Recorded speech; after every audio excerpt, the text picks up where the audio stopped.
There are calls this morning for smacking to be outlawed in Australia. QC Felicity Jerry says 49 countries have already banned the practice, but it is not acceptable for the UK, the USA and Australia to remain missing from the list. For more on this, we are joined by parenting expert Dr. Justin Coulson. Justin, is Australia behind the times when it comes to, physically punishing children? Since the 1970s, these bans have started to take place around the world. So I guess if you consider that we're behind people who were doing this in the 1970s, behind the times, then yes, we are. Look, this is a conversation that I can't believe we're still having, quite frankly. The evidence is irrefutable. Smacking children does not lead to anything positive except for short-term compliance. And anyone who's been a parent for more than 10 minutes knows that if you do give your kids a whack, it doesn't actually teach them anything except to be afraid of you. They still get up to that same troubling, challenging behaviour at another time. It's just that they get sneakier next time. Yeah. Justin, earlier on the morning show, the audience was asked if smacking should be made illegal in Australia, and the results are in. Check this out, a whopping 84% of Aussies think they should be allowed to. What do you think of these results? When I was an academic at the University of Wollongong, I found similar outcomes then, and I think what that shows is that parents don't understand the difference, unfortunately, between discipline and punishment. So let's step back for a sec, okay? If you're going to discipline your children, you teach them, you guide them, you instruct them. If you're going to punish them, you hurt them. So if we hit our children, if we smack our children, what we're actually doing in doing that is we're teaching them that violence is an appropriate way to get what you want.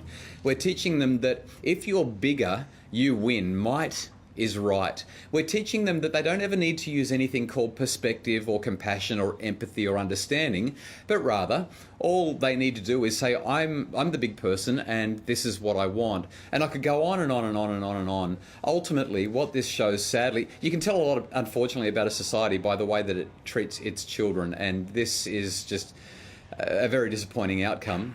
Fortunately, there are many other people who are advocating in the other direction. And maybe I could draw a parallel to another law that was changed a few decades ago. When I was a kid growing up, they brought in this mandatory seatbelt law, and people went bananas. The polls were even more against seatbelts than they are against banning smacking. Everyone thought, why should, how can the government be intruding in our lives so much that we have to wear seatbelts? But a generation later, or 2 generations later, nobody questions that. The same thing has happened in other countries overseas with a smacking ban.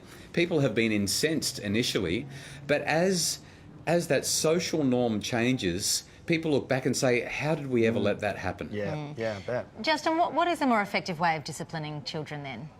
Okay, so let's look at a toddler, for example. If a toddler is having a really big tantrum, absolutely losing the plot, refusing to do what we ask them to do, we can get angry at them and we can hurt them. That's what punishment is. Or we can discipline them. That is, we can teach them. And we do that by pausing. Maybe we need to remove them from the situation sometimes. Other times we might just need to actually stop and think, what is going on in their life that is driving this challenging behaviour? See, behind every challenging behaviour is an unmet need. Do we need to meet every need? No, but we need to understand those needs.